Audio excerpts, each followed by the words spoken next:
All right.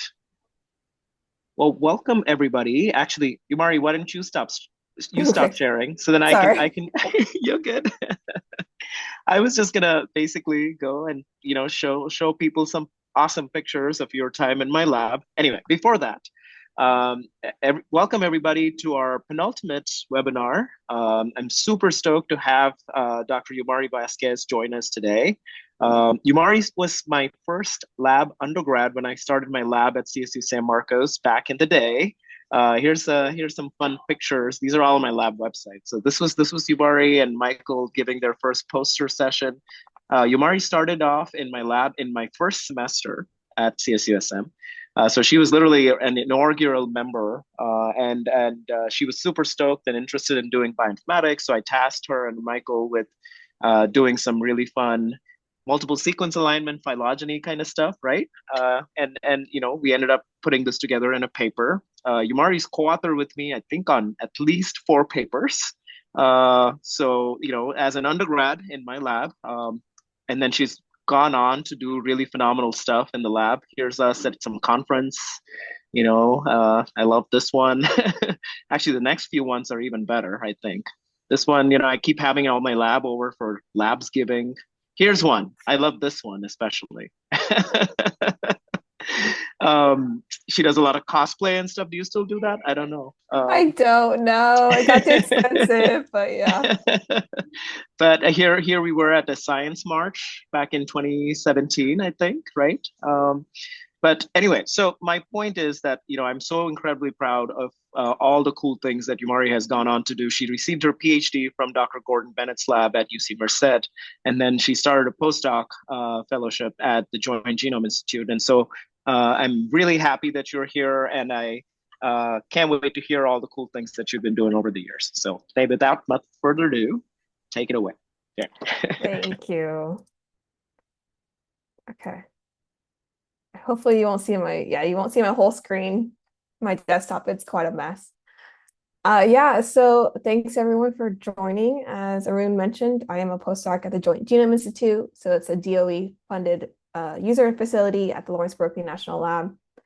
And I titled my talk Giant Viruses, Yet They Exist, only because usually when I talk to people giant viruses, this is the first time they've ever heard of them. And there's a good reason for that. And I'll talk about why there's still so much information we don't know about giant viruses. But this science portion of this talk is going to be focusing on some population dynamics and the evolution of giant virus genomes in freshwater systems. So for the next 30 minutes, I did kind of want to orient everyone of what I'm going to be discussing. I'm actually going to start off with my academic journey, all the steps that I took to get to where I am now. And then I did want to talk about the national lab systems, especially the Joint Genome Institute. Again, like Arun said, that the national labs are a huge place to, or a good place to go for a job after a master's, an undergrad, or PhD. And it's not something that's usually talked about in school. It's something that people learn on the side, or if you're in Berkeley, obviously this is more of an avenue for you. But I just wanted to talk about those and some funding calls. So these are usually for PIs, and then some DOE opportunities for graduate and undergraduate students. Then we'll get a little bit into the sciences of giant viruses, what they are, where we find them, and how they're evolving. And then I wanted to end on kind of what my day looks like as a postdoc at the JGI as a computational biologist as well. So to start off my academic journey, as I was mentioned before, I started my undergrad in 2013. And so this is at Cal State San Marcos. So I am a CSU SM alumni. And I was fortunate enough to join a lab where I studied immune cells in obese mice. I was in that lab for a year. And then I realized that I really hated dissecting mice, and I really hated like being part of that wet lab experience. And so I was very fortunate to have a great mentor who recommended me to, in this case, the first person we had who was doing some bioinformatic work in 2016. And so that's Arun. And so with Arun, I got to do this really cool project. Well, I did a lot of cool projects, but my favorite one is looking at this parasitoid wasps of ladybugs. So with Arun's help, I was able to apply for grad school. And I just want to take this moment to note that I hate insects. I'm terrified of insects. I have severe arachnophobia. So I say that because when I went to grad school, in this case, we're at 2018, and I'm working with Dr. Gordon Bennett, and this is at UC Merced. I actually did a project on insects. Ended up being my whole PhD was on insects. In this case, what I did was look at some microbial endosymbionts of leafhoppers. And so this is actually a really cool system because they have um, they have these internal organs just to house these microbial symbionts. And they're actually some of the smallest genomes, bacterial genomes ever sequenced. So I do hate insects. I think they're great for science, especially evolution. I think they're really cool and they do really cool things. I just don't want them anywhere near me when they're alive. So give them to me for sequencing and I'm good. Give them to me alive, I will probably run away, which I did multiple times in that lab because my coworker loved collecting insects from outdoors and they would always escape whatever he put them in. And so I've had beetles and ants walk all my stuff before, and it's terrifying for me. Moving on to now where I'm at this postdoc at the Joint Genome Institute. I've been there for about a year. I'm working with two great researchers. So one of them is Dr. Tanya Wilkie, and the one is Dr. Frederick Schultz. And I have two main projects. The first I'm going to talk about is these giant viruses. So that's that left image. It's a image of a giant virus. And then I also have this other project I'm working on looking at microbial symbionts of single cell eukaryotes. So the last speaker talked a lot, I believe, about single cell eukaryotes. And so that project I won't be talking about today, but it's something I'm really excited about as well. So a little bit about the DOE national laboratories. There are 17 DOE national laboratories across the US. The four that are inside California are up where I'm at. So that's Berkeley, SLAC, which is in Stanford, and Livermore and Sandia are both at the the Lawrence Livermore National Lab. But there are national labs across the US in terms of the DOE. So that's me right here. And all 17 DOE laboratories have sort of different missions. So they can be multi-purpose science laboratories, which the Berkeley Lab is one of those, or they can be single program science laboratories, or they can be focused more on technology. And so there's some security labs, environmental labs, and then there's energy technologies. So JGI, the Joint Genome Institute, is part of a DOE user facility. At the Berkeley Lab, we have four. One of those is the Advanced Light Source. The other is a NERSC, which is a supercomputer. There's the Molecular Foundry, and then there's us at the bottom there. And there are actually almost 30 DOE user facilities across the national labs, and these are actually used to help scientists with their research. And so all the user facilities have over 30,000 scientific users. So that's from universities, other national laboratories, technology companies.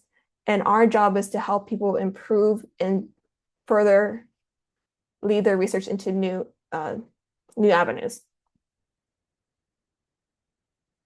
So for the sake of talking about the Joint Genome Institute, we enable large-scale multi-omic studies, plants, fungi, algae, bacteria, microbial communities, and we do this all to address the mission of DOE, and that's usually some environmental or energy challenges. And the Joint Genome Institute has a really interesting start because in 1997, they're part of the Human Genome Project. So they actually sequenced 3 of the human chromosomes from the Human Genome Project. Then after that, they became a production sequencing user facility. So they started shifting more into plants and microbes. And then they started going further and further into this whole integrative and collaborative user facility. So we've, again, focused on plants and microbes and single cell eukaryotes. We don't do human stuff anymore or large animal stuff, but that is where we got our start. And so our mission is kind of to understand the whole process from sequencing and assembling genomes to understanding their function, to understanding systems level biology, and then to characterize those biological processes. So we're a pretty big facility. We do a lot of stuff. But we are here to help people outside of JGI. So we are, like I mentioned before, a user facility because we do help users.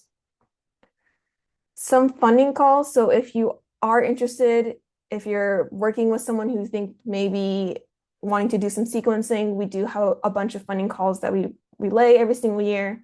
There's a large scale annual call. So these are usually to answer questions about biofuels, bioproductions, biogeochemistry. We have a new investigator call. So these are usually ones to fund isolates and single cell draft genomes, eukaryotic genomes, and metagenomes, metatranscriptomics.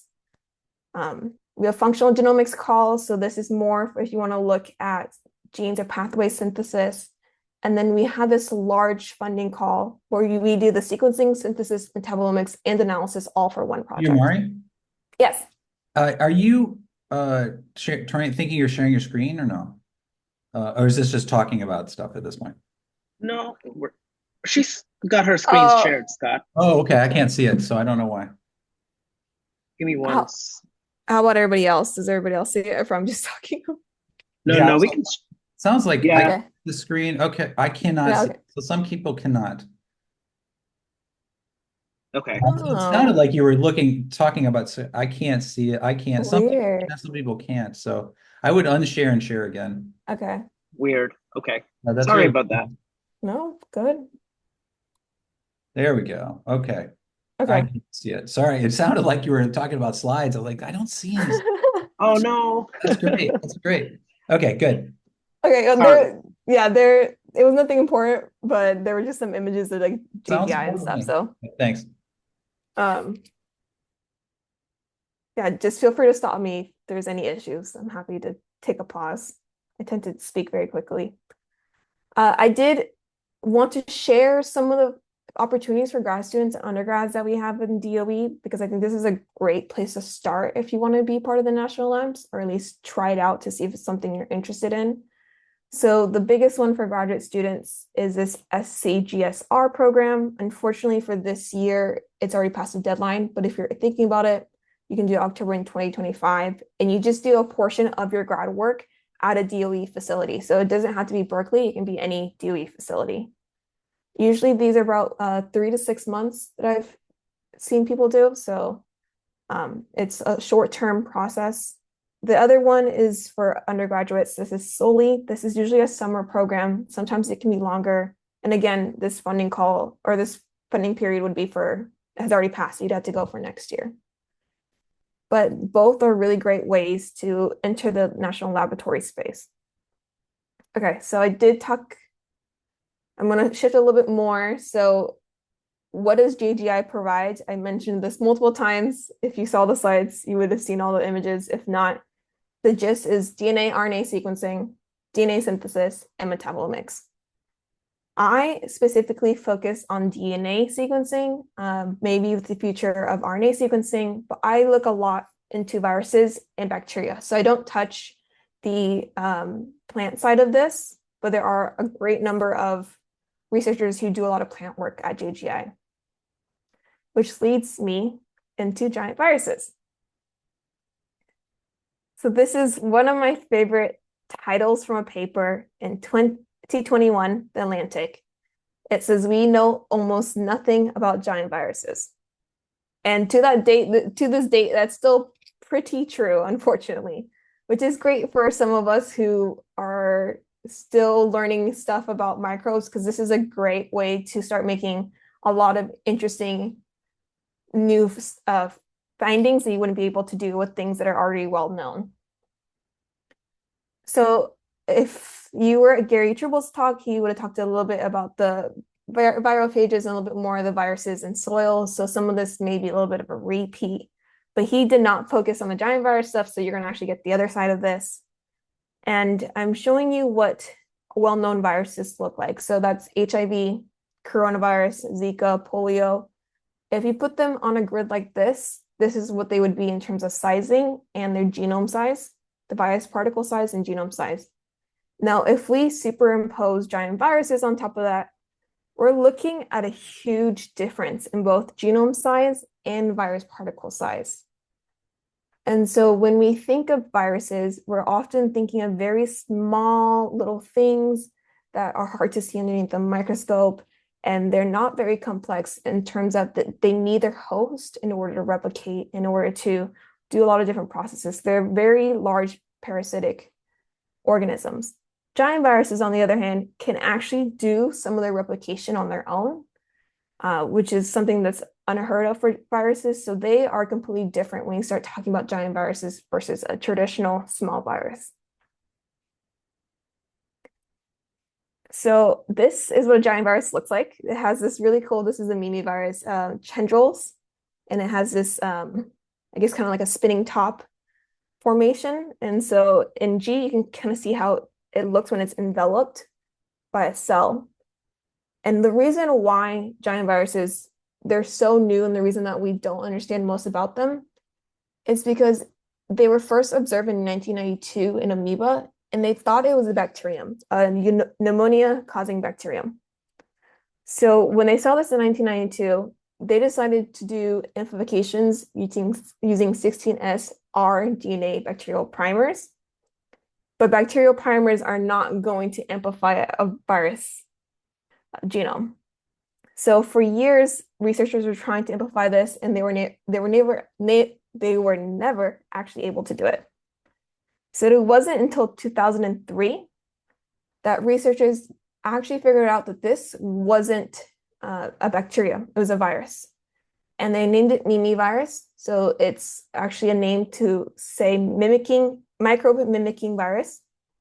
And it's part of the nucleocytoplasmic large DNA virus group. So that's NCLDV. So when we say something is new for the science world, it's a little bit different, because usually when you're thinking of bacteria have been around for a while. I can't tell you the year off the top of my head. But something that's been in the last 20 years discovered is very new, especially a whole new group of viruses in this case. So we're still learning so much of giant viruses. And what I'm going to show you now is pretty much everything that we need to know to this date. So the first is that there are two modes of infections for giant viruses. They have this endocytosis uptake, which is that A, or they do a membrane fusion. So they fuse to the host cell, and then once they can fuse it open, and they release their viral particles. And so they form these viral factories, either in the nucleus or cytoplasm, where they can replicate within the host cell. And so when they exit, they have three different forms of exiting. The first is host cell lysis, so that's just killing the host cell. But they can also exit without killing the host. And so they have this fusion of those viron-contained vacuoles with the host cell, or they do a membrane, or they do an exocytosis of the membrane virons. That's a mouthful.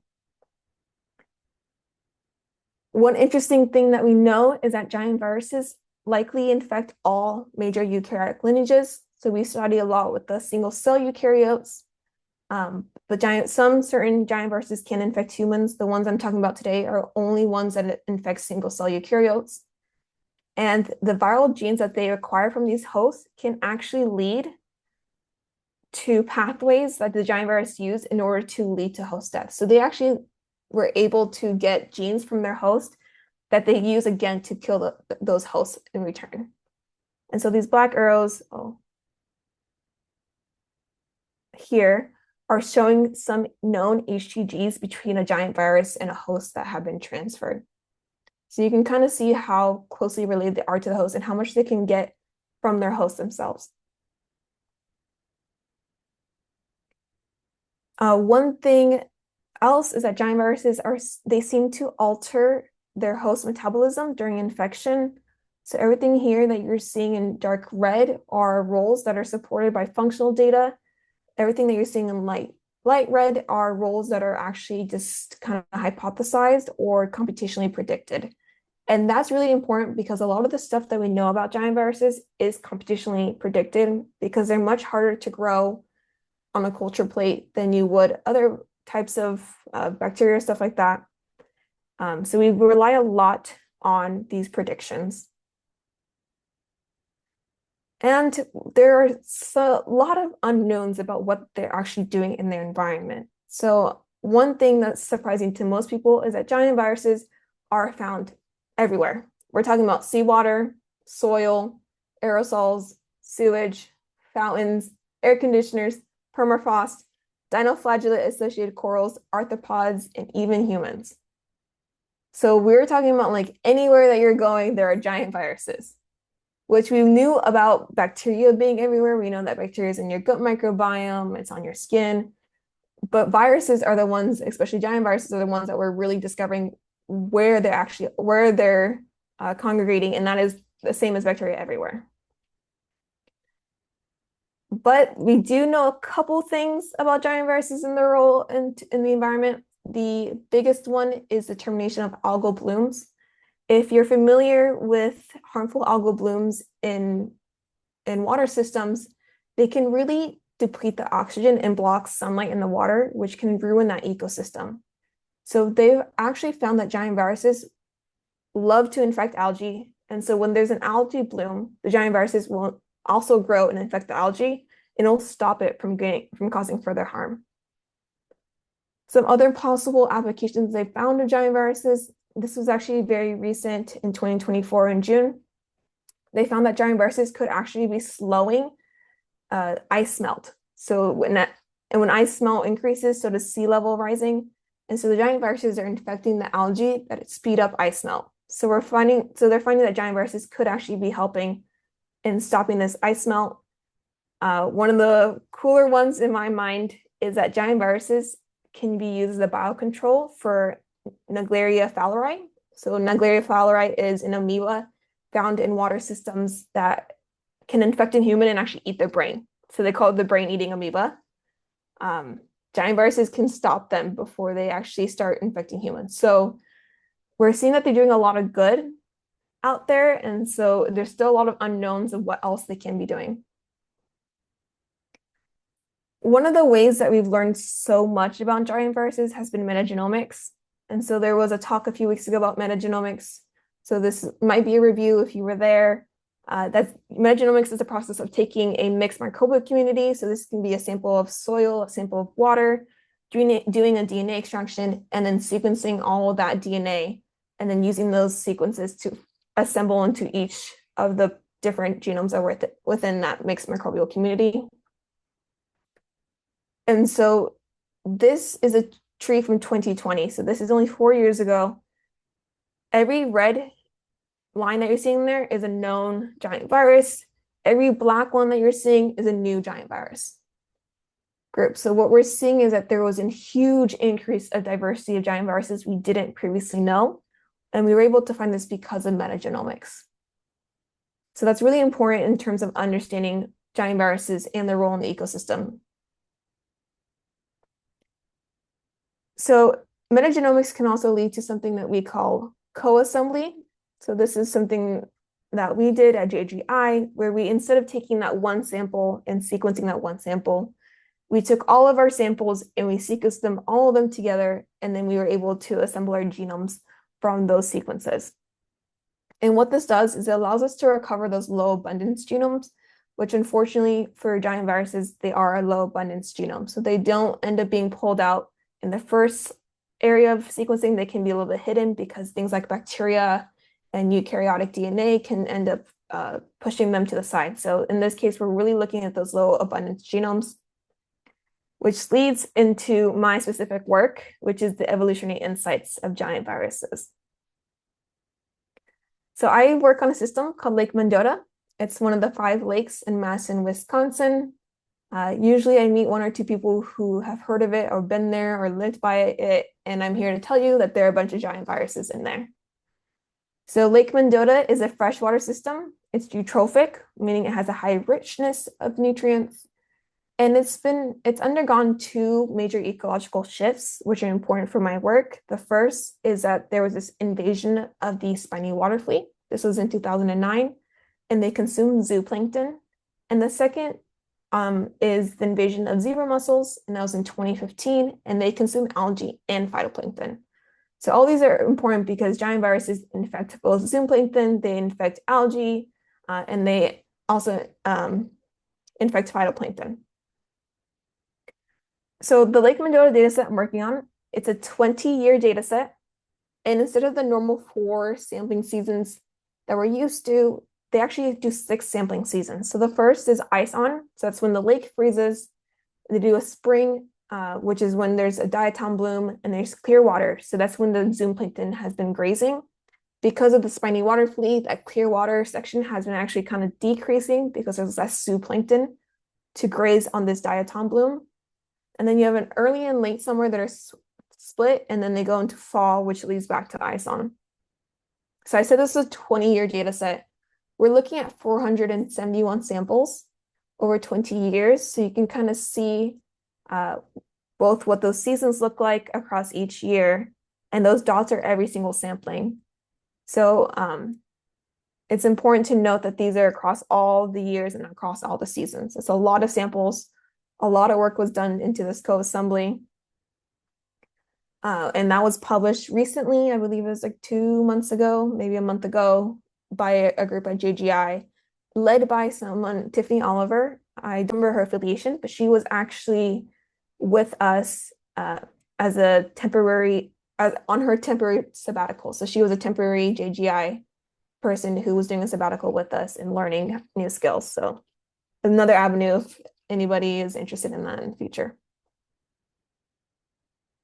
This co-assembly has been named the Time Flies dataset. And so it's the 20 years of metagenomes exploring freshwater lake interannual eco-elo shifts. To this date, there's been 3 papers out about this. The first was looking at some changes in composition that were coinciding with environmental extremes. The second, which I'll talk about a little later, is talking about a shift in abundance of microbial eukaryotes, so those single-cell eukaryotes, after that spiny water flea invasion. And then the third was looking at viruses and their seasonal abundance at the family level. In this case, they didn't really talk about the giant viruses, so they were more focused on those other viruses. And so we're doing the other side of this, which is the giant viruses. Drink some more real quick. Okay, so this 20-year Lake Mendota data set with the co-assembly resulted in 1,512 GBmax. So that's giant virus meta-genome assembled genomes. And I'm going to focus on 2 ideas for this talk. The first are the population dynamics of giant viruses within this data set. And the second are genomic responses to ecological shifts in Lake Mendota. So the first, I'm going to answer questions of who was there, what giant viruses exist in Lake Mendota, do they stick around every year or do they disappear sometimes? Do they like specific seasons or all seasons equal to them? So our first question is who and why? We found giant viruses in all major groups. And so in this case, the largest is in Amida-viralis. So that was good to know that we're not finding just one family, we're finding we're finding mags from all families. And we also found that they're occurring in every year, which is good to see as well, because now we're seeing that we are collecting these giant viruses even before they were discovered. So again, they were discovered in 2003. This data set starts in 2000. So we know that they've been present this whole time. One thing that we can glean from this is we can actually find certain giant viruses that didn't really evolve until later in this data set. And so in this clade, what I'm showing you is that in the earlier years, it wasn't there until I believe 2010. So we're seeing giant viruses forming new families within this data set. So we know when they exist in terms of years. We asked, is it the same for seasons? When we saw that, yeah, they do exist in every season, which is good to know. So they don't really have a preference and showing up in one season or not. We do see that a lot of them show up in late summer, and this is correlated with the abundance of microeukaryotes in Lake Mendota. So in late summer, we do see a lot higher microbial eukaryote composition. But again, we do see that certain families just don't like certain times. So this clade right here just really does not like to be there in early summer. Why, we don't know. Maybe the host is gone, but we do see that they do have seasonal preferences as well. So the second part was this is to look at the response to the ecological shift. And the biggest questions in this is when that invasive species, so in this case, we're talking about the spiny water flea. If it changed the eukaryotic composition of Lake Mendota, does this have an effect on giant viruses? And this is important because those giant viruses infect those microbial eukaryotes. And then the second part of this is, do giant viruses adapt? In this case, we're looking at positive selection to the change after that spiny water flea invasion. And so I mentioned this paper before.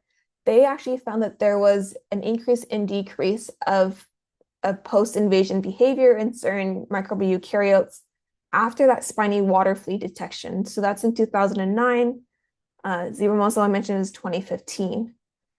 And so my question was, after 2009, if we see these increases and decreases of these certain microbial eukaryotic families, is that going to change the type of hosts that giant viruses are infecting? And yeah, they do. So again, I'm going to take a break just to grab some water, and you can watch this lovely animation that took me forever to make as it goes through different years.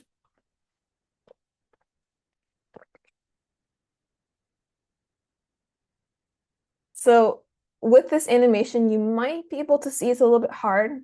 Certain relationships exist every single year, and they're present every single year. And that's really important because we're talking about stability of a giant virus infecting a host. And so with the help of a friend of mine who is now at Google Research, we are able to come up with this math formula where we look at that specific edge weight between two different nodes. So in this case, that's the giant virus and the host. And we times that by the number of times they occurred in consecutive years. And so we really wanted to focus on if we can pull out relationships that are stable and they're occurring every year, and then those that might be a little bit more passing. And the benefit of this type of work is that we can actually find that certain relationships are not as stable, but they're still highly formed. So this is a really, really light yellow box, but this IMO7 in Dinoflagellata is a relationship that shows up after the spiny water flea invasion, and it actually sticks around until the 2019, which is the end of our data set. So we're pulling out these relationships that might not be stable at first, but they are stable over time. They end up being stable after the spiny water flea invasion. And then we actually found that after a spiny water flea invasion, that there were a lot more connections being formed between giant viruses and microbial eukaryotes. And so what we're seeing is, with the abundance of microeukaryotes increasing after this invasion of the spiny water flea, so are the number of connections giant viruses are forming. So they're actually able to infect a lot more microbial eukaryotic groups after the invasion. And so we asked next, what does this do to the genome? So we use the PNPS analysis. So this is a ratio of non-synonymous to synonymous polymorphisms. So if you're not familiar with this, when you have a -1 purifying selection, what you're getting are more synonymous mutations. So these are mutations that don't change the amino acid coding. But when you have positive selection or adaptive selection, you're looking at mutations that are more non-synonymous. So these are mutations that are changing the amino acid coding. So in our work, we found that pre-invasion, so that's 2009 earlier, there's not quite a good number of giant viruses that show SNPs occurring, especially a lot less in terms of adaptive or positive selection. And then after a spiny water flea invasion, we kind of see that increase. The only one that's different is IM18. It's a little off. I apologize for that. Actually decreases post spiny water flea invasion. We're not exactly sure why it does that.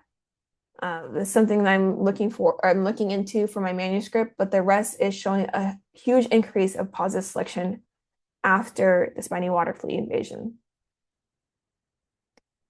I think, yeah, so this is where I kind of want to take away or end. I'm working on the manuscript right now. It'll be preprint, and I just didn't want to go too nitty-gritty with the details, so I just wanted to show some of the story. And to kind of wrap this up, that giant viruses do show temporal and seasonal preferences. So this was interesting to see that they're just not all around all the time. They depend on, of course, their environment. We found that late summer is usually when we see the highest presence of giant viruses in Lake Mendota. And this is linked to the increase of protists in Lake Mendota. And then we found that giant viruses do have increased number of associations after there was an increased diversity of eukaryotes after that spiny water flea invasion. And this is because there's new hosts which giant viruses adapt to infect. So they're very good at that. And so this adaptations of giant viruses to new hosts is leading to more sites underneath positive selection. Okay, so to wrap this up, I did want to chat a little bit about like what my life looks like as a computational biologist, especially as a postdoc in the national labs. Of course, I am on my computer all the time, so I probably look less frantic as this cat, but some days it can be like that. And of course, this is going to look familiar for a lot of you, but my life is mostly just cleaning data. It's a lot of data cleaning, running programs, so a lot of assembly. I am doing a lot of phylogenetic tree building, which for me was new because the only phylogenetics I learned was from bioinformatics course with Arun. Otherwise, I never took a phylogenetic class until grad school, and that's all of my work has been in grad school and postdoc has been phylogenetic tree building. I attend a lot of meetings. I do a lot of statistics and data visualization. And when I'm doing something that I rerun a lot. I tend to write the code to automate those workflows. And then finally, just a lot of reading, as any researcher would tell you. And I did want to also end on this story that I have been around the US as a computational biologist in the best kind of way. My first work with Arun was looking at insects in Kentucky, Ohio, Illinois, New York, Missouri, Kansas. My second work was on the Hawaiian Islands. So this is the 5 major islands and some of the smaller islands. I've been told by both of my advisors I would be doing field work, and I have been able to escape it every single time. I am not an outdoors person. I prefer my home, my comfort. And so I was told in grad school I was going to have to go to Hawaii and do field work, which sounds like a dream for most people. For me, I did not want to spend my summer in hiking through mountains in Hawaii. I'm sure it was going to be beautiful, but it was terrifying. But COVID hit, so I didn't have to do that. So I was able to escape that part. And then again, in postdoc, no one told me to do any field work, which is good. But I get to work on systems in Lake Mendota, which is I just talked about in Wisconsin. I'm working on another project in Maine. So I'm really getting the chance to kind of look at things across the US without ever having to leave my computer, which I find really interesting and really cool. And then if you are going to be pursuing, this is more for like undergraduates, if you're pursuing any future work in computational biology, I work a lot in R. That's, I think, my biggest language. I do Python as well, but I tend to like R for statistics and data visualization if I'm working at smaller data sets. I do a lot of bash scripting, a lot of work with Conda in order to install environments. And then Slurm, which is the manager for high performance computing, is very important in learning how to use that to the best of your ability. So with that, I want to say thanks to the people who've been working on this project. Thanks to Arun for inviting me. And this is the picture of the last time I was in a lab, and I was only there for 10 minutes. And it is great that I didn't have to do any lab work. So this was at JGI. This is at our Potter Street location. But you can tell how much I really like doing my computational work. So I'm happy to take any questions, if there's any. That's awesome. Right. Thanks, Yamari. Yeah, we do have a bunch of questions for you from the audience. Yeah, so Scott, you go ahead. Yeah. No, if you want to. So students are writing in questions, and I got a big list of them. So I will go ahead and ask something. Someone just asked what kind of sequencing technology was used throughout the 20 years of sampling, and my question was, how were they stored exactly the same way? Were they all like frozen for 20 years, or how did they store them, and how did they sequence them? Good question. So the technology was all Illumina. It was Illumina sequencing. I don't know if they use the same Illumina platform for all of them. That's something I should probably look into. All of this work was done with the collaborator. So the collaborator that we worked with Dr. Catherine McMahon, who's at the University of Wisconsin, has been doing this for 25, 30 years. So I believe she would have sorted all the same way. These aren't from different people. These are all from her team. But things could change, so we're not 100% sure on that. Dr. Vasquez, if you never go in the field or the lab, you don't actually know how people are storing the samples. No, but That's very it's a true. very important thing, and I'm glad people ask these questions because sequencing technology may have an effect, but we definitely know that storage, time of storage, type of storage, length of storage, not length of storage, but as long as it's stored in a certain way, you want to do it really quickly because things start dying. Now in water Mhm. systems, no, I don't know what they do, but that's definitely something you should think about because it can affect your overall results. Maybe not in the stuff you're doing as much. But if you're looking at like, how populations go, things will just die, but they didn't die. They were there, but then DNA got degraded or something like that. Right. So I mean, it's really important. to that effect, like when these giant viruses die, do they just basically just release their genetic material? So, and you're doing just meta sequencing, right? So it's like metagenome of the entire community. So my guess is, Scott, your point on it, that'll get captured, right? Maybe, Yeah, I don't know. Yeah. if they're when they're at lower abundance, even if they're captured, a lower abundance kind of consider it like a mistake kind of thing. So we still Sure. consider them as being gone.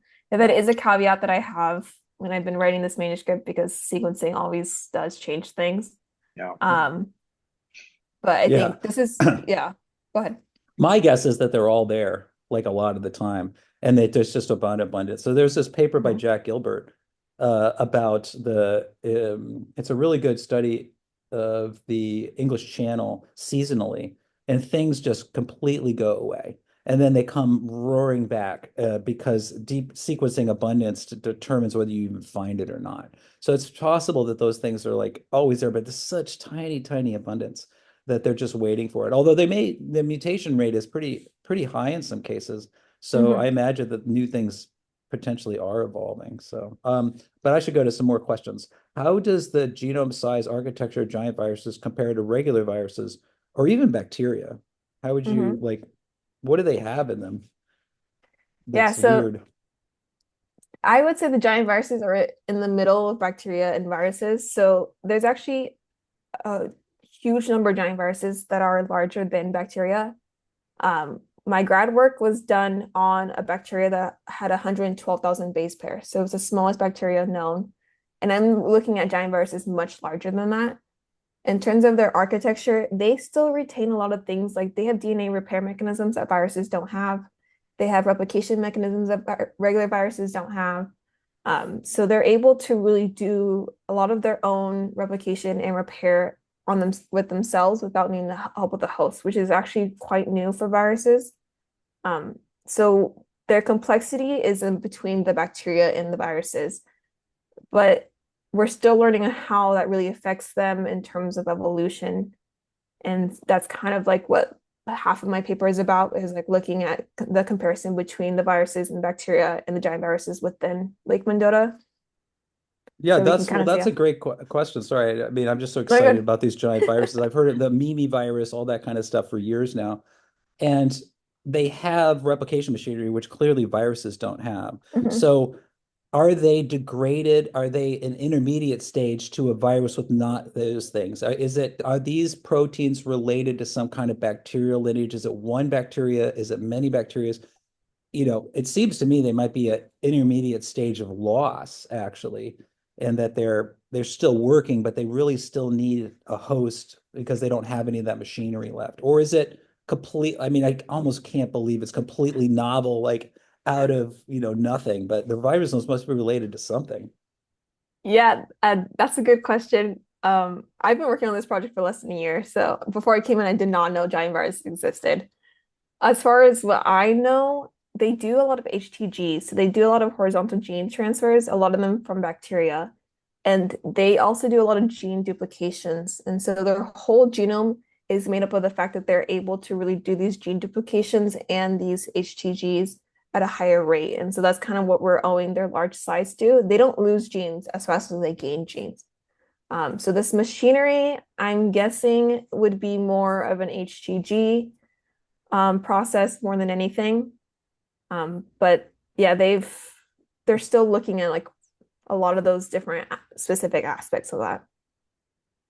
That's fascinating. So it's either they lost stuff, which isn't mutually exclusive. Maybe they once were a bacteria, or they were a virus that sucked in enough Sucked bacteria in stuff something to else. which Yep.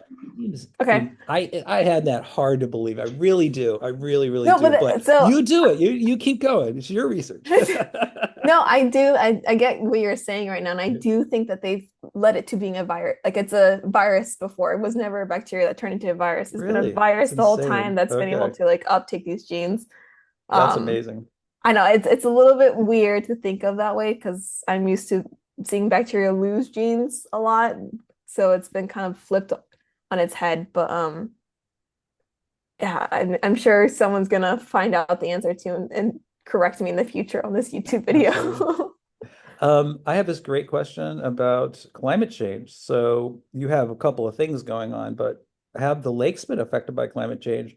And does it have any correlation with, like, say, temperature and stuff and the giant viruses? Mhm. Or is it mostly just the invasive stuff? Or is it a little bit of both? It's a little bit of both.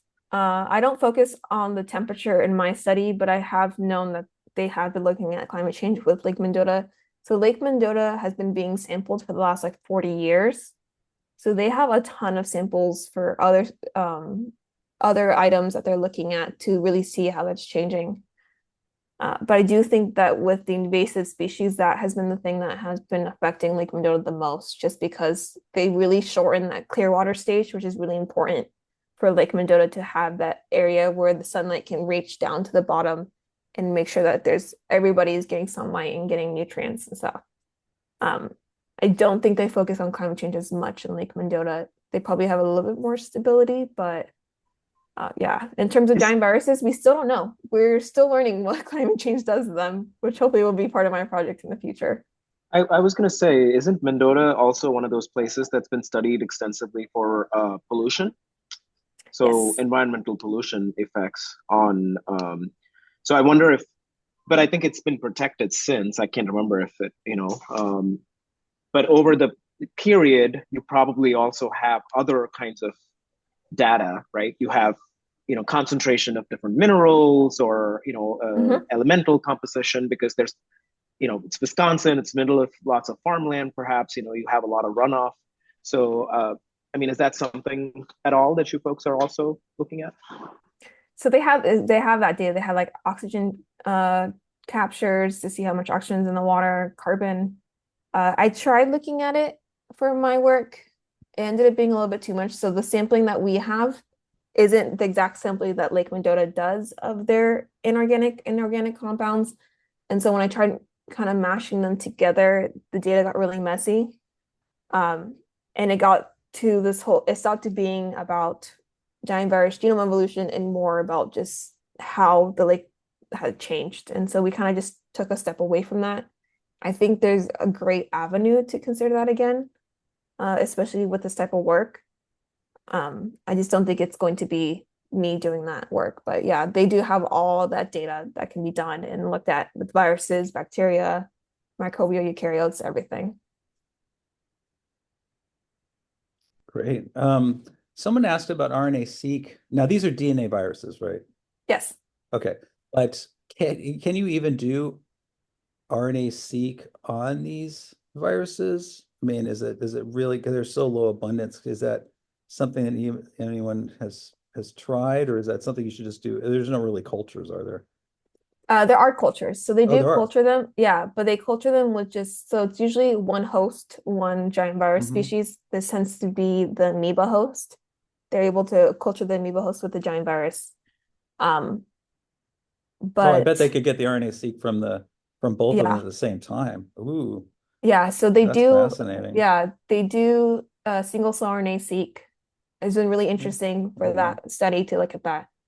Um, I don't think it's the same. It's probably not exactly the same as like a traditional RNA sequencing. They probably had to do a little bit of different playing around with that. But yeah, they're able to do the sequencing of the host to kind of figure out how the giant viruses is within that. That's fascinating. I had a question about the selection process. Um, and you say that there's like positive selection going on, but you didn't say which genes are being selected on. I don't know if you have that information. I mean, obviously, when you select one, you probably select all of them, Mhm. but you have lots of data there from different viruses. My guess is it would be like for faster replication, Mm. like replication and metabolism because they're like trying to keep up with their hosts. But maybe I'm totally wrong. What kind of patterns do you see as far as what genes are being selected on, or is that hard to figure out? No, I do have that data. At Oh, least, cool. so part of the issue with giant viruses, a lot of their genes are unknown because, again, they're still new. Um, but when you kind of separate them into like what we call clusters of orthologous groups, so that's the called categories, and that's mostly for bacteria.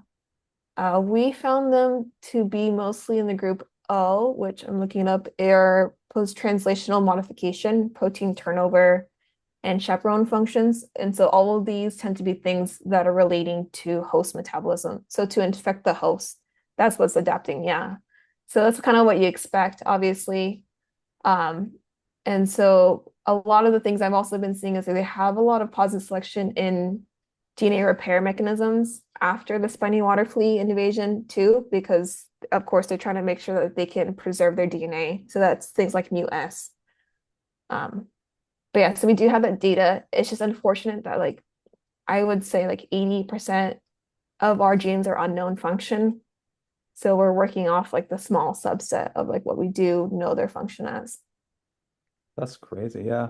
Now I imagine that there's like depend. I don't know how viruses in the ocean work, but there's times for temperate growth, and there's predator-prey relationships, and like we have someone who studies a lot of this forest rowers lab, and are like has always been studying those patterns. But Mhm. these are kind of more interesting in some ways because there's so many different genes, but you don't know what they are. So what are you Yeah, supposed to do? But there must be like temperate versus, like you don't have a temperate phase. You have a, well, wait, what, I forget there's temperate and there's, what's the other phase? Temperate and something else. But there's a time when they're actually actively destroying other, Mhm. infecting and destroying. There's other times, lytic, there you go. So the lytic cycle is when they're blowing everything up. And the temperate phase is when they're just hanging out, often sometimes even inside the other bacteria. It seems like could be a similar pattern with this. Do they have a temperate phase where they hang out in other cells? Or are they environmental and they just like chill out like a spore or something until they get the right conditions? Do you know? I honestly do not know. I should know more about giant viruses to work on the. I don't know how they compare. I do, yeah. I don't know if they just hang out. Oh, that's the one thing I did have a question of. Sorry. Yeah. No, But you're fine.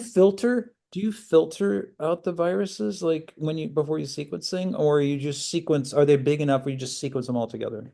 Just sequence them all together. Um, It's like a blender. You just put everything in, you blend it all together, and then you try to pick out each fruit that you can. Um, yeah, it's all in there. So that can also be a little like I've had to like remove a bunch of giant virus genomes that had signatures of like bacterial eukaryotic contigs in there. Uh, and it could be like that's really is a giant virus genome. We don't know if like it's just different or not, but we just remove it just for safety. Well, and if you're going to be running things like phylogeny and stuff, that's going to mess up your phylogeny. Yep. So I can imagine, but you're right. So in some cases, these could be very well just co-opted in Mhm. these giant viruses, right? Because they're just kind of hanging out inside of the viral capsid because they're in there because of horizontal gene transfer or something, right? Yep. From the host. Yep. Um, yeah, so there was another question, there's a which couple of yeah. yeah, a Go couple of ahead. good ones.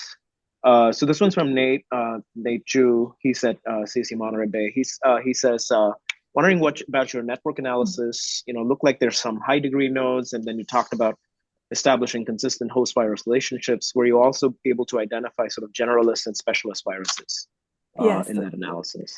that is a question I can't answer. Yeah, so these tend to be generalist. The ones, as far as I know, there's not usually like one group of giant viruses that'll infect only one species. There are species of viruses that only infect one species. But yeah, so the ones I'm looking at are generalists. The ones with the high nodes, that is a family that we call Mesomimiviridae. And that one is our highest abundance in all water samples. So they're actually very highly found in water samples. And so they tend to be more generalists, of course, because we're looking at them across all, or we're looking at all of them, which tend to be the most makeup of all the giant virus mags that I have. Again, this is also on the family level, so it's hard to get into the species level with the kind of metagenomic work in terms of giant viruses. So we're looking at a huge group of giant viruses in the family. So it's a little bit different if you're looking at the genus order, the genus or the order level, obviously. But yeah, so we don't have any specific specialists that I've seen. So they tend to be all generalists, which is why it's important after that spiny water flea invasion, Right. the fact that they can infect a bunch of different species after.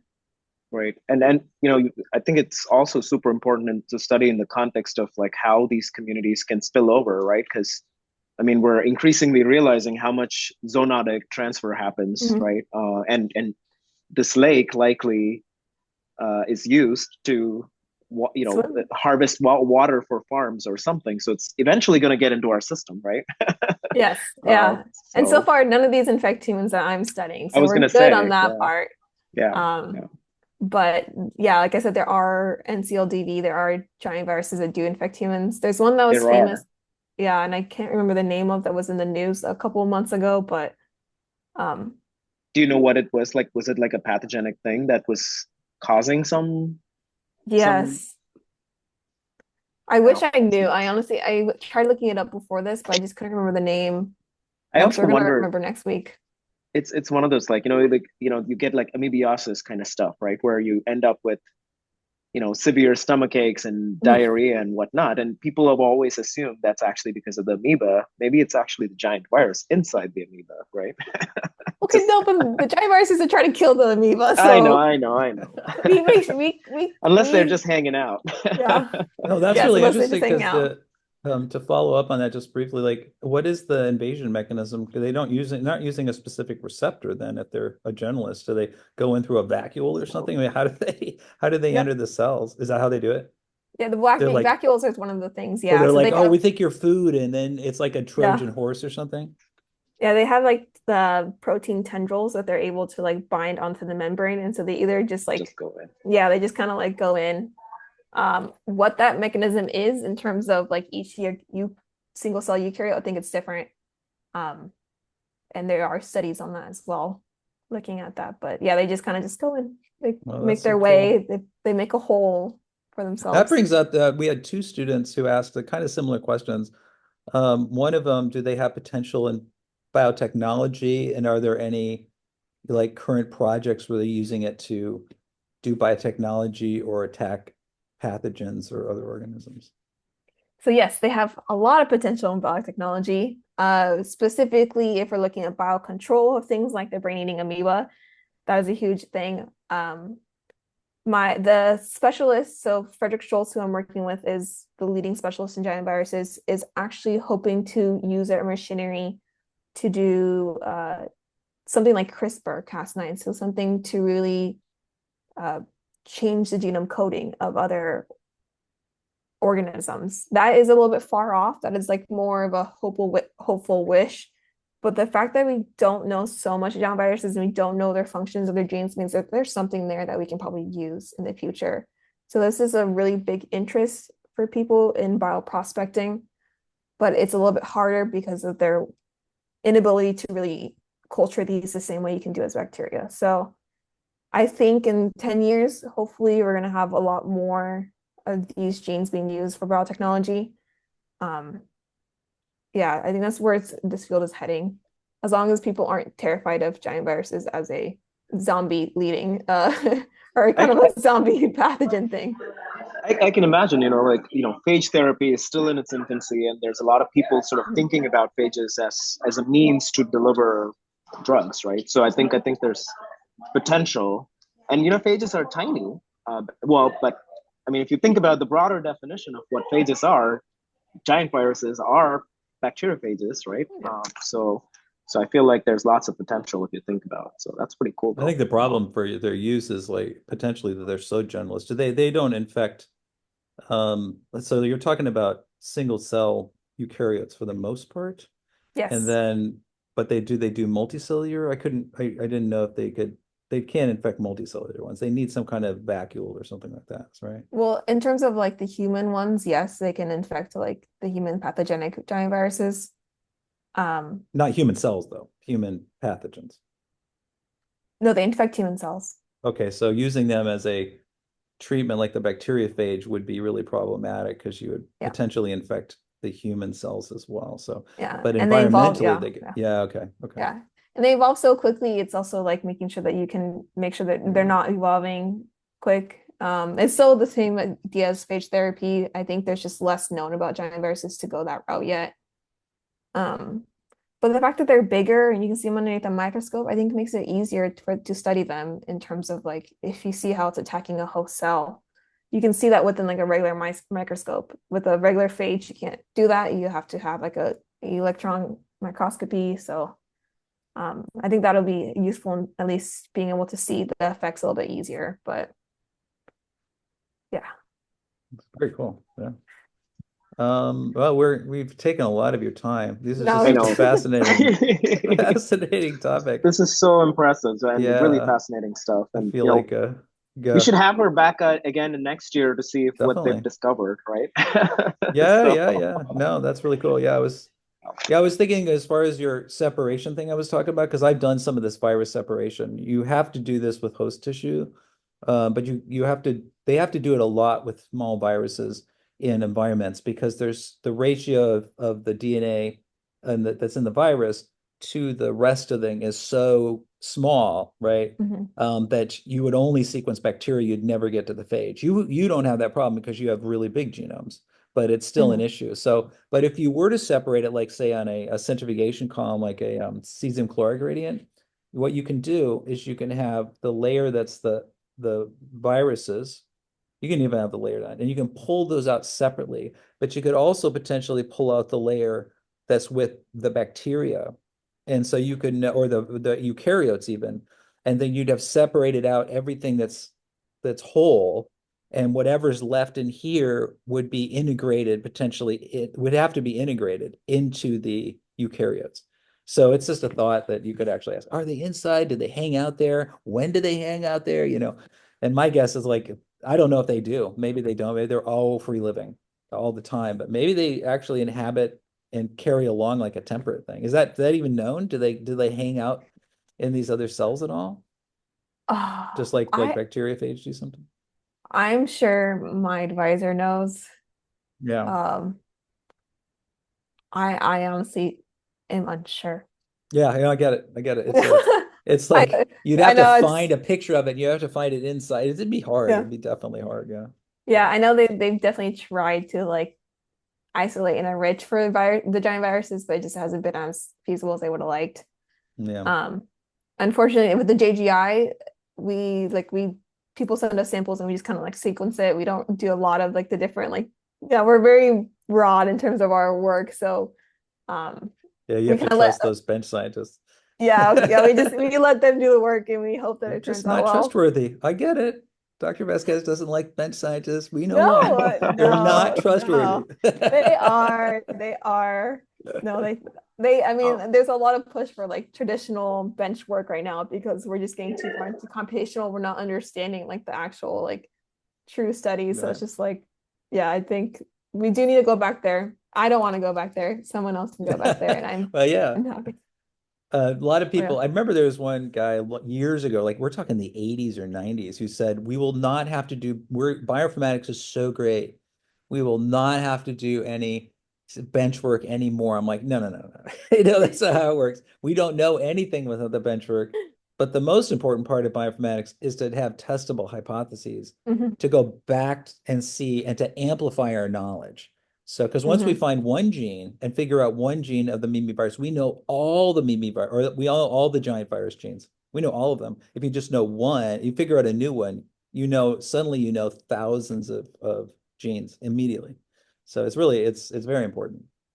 I agree. I think the testable hypothesis is a great part of bioinformatics. Yeah. Yeah. So Yeah, it narrows you down on an important gene or something. So maybe you'll find a gene that's heavily under selection, for instance, that you have no idea what it does, but if someone else could study it in one organism, suddenly you would know for all of the giant viruses. It sounds like there's some things like that out there. yes, I have completely ignored those, but yes, they are there. You should make a library of them because people could go study them and say, no, this one's really important. This one's really important. You know, Yeah. that's really cool. Wow. Well, we're so happy to have. Anyway, I'll let everyone No, this finish is this is because great. it's fun. So thank you so much again. I know there's a couple of other questions, but we'll get to them later. But thank you again, Yumari, for coming, and Thank you. thanks everybody for joining. And we'll see you again next week. We got another undergrad from my lab who's currently at the Salk Institute, who's who's going to talk about his research in the McWicker lab. So, all right. Well, thanks again, Yumari. We'll see Fascinating you stuff. all Dr. later. Vasquez, good Yeah, luck with your fascinating. research and your career. That's amazing. Thanks for coming and talking to everybody. I know. Bye, Thank you. everyone.